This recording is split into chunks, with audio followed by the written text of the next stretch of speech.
Good afternoon guys. Yan. Tinry ko na inilipat ko na yung una nating breeder na red fantail. Isinama ko dito sa gabi na namatay yung kapares. Hindi ko alam kung tama yun na basta ko na lang agad silang pinagsama.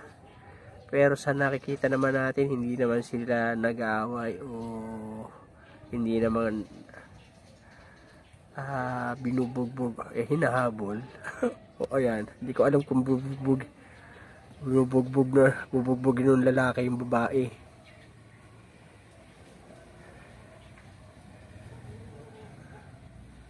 Kasi basta ko na lang pinagsama. So tignan natin kung, kasi kaya sinama ko dyan yung lalaki kasi buntis na yung babae natin na red tail. Pero sa nakikita ko parang di ata yung na basta ko nilagay. Hindi dapat ganyan ginawa ko. Dapat yung ko muna sila, pinagkita ko muna sila, pinagsama, pero yung may harang.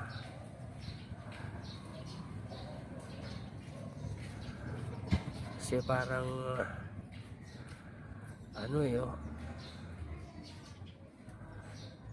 so baka biglang masayang. So baka kailangan lagyan natin ng harang yung o tanggalin ko muna yung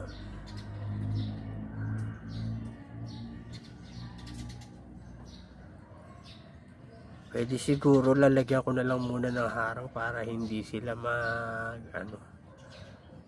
kasi kawawa din naman yung babae pagka baka mabugbog. Sayang. So hanapan muna natin guys habang pinanonood nyo sila. Try natin na kuha muna ako ng net para iharang natin sa kanila.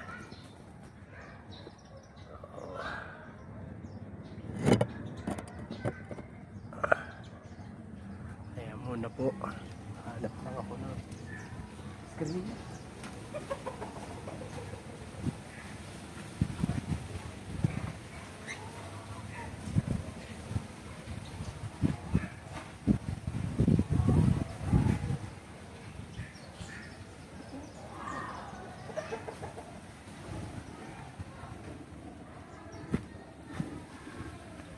So ito guys, meron tayo nakuha na screen.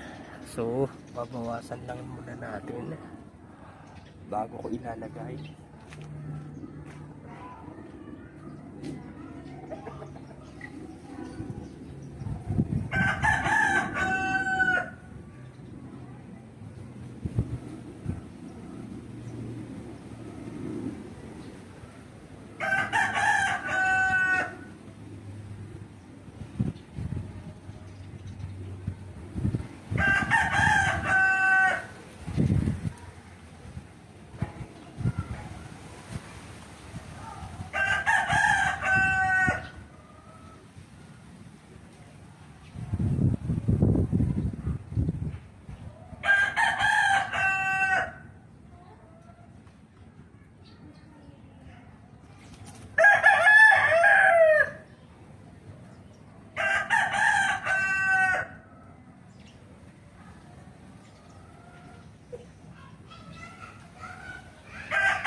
guys, ito haharawan natin.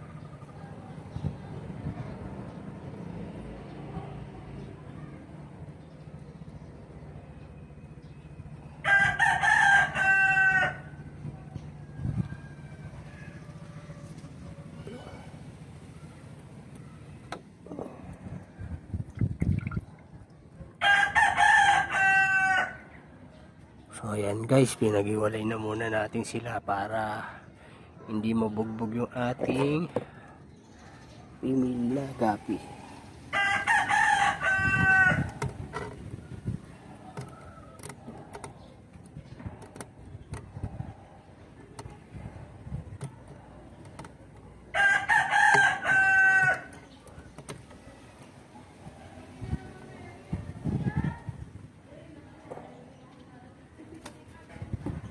So lagyan natin ng pabigat.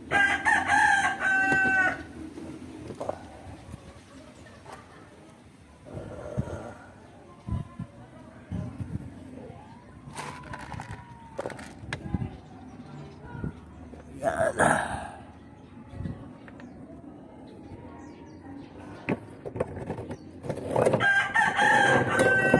Yan, siguro naman hindi na yan maano.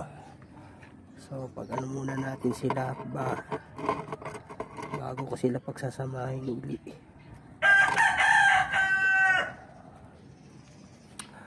So hanggang dyan muna lang guys. Pagka update ko kayo.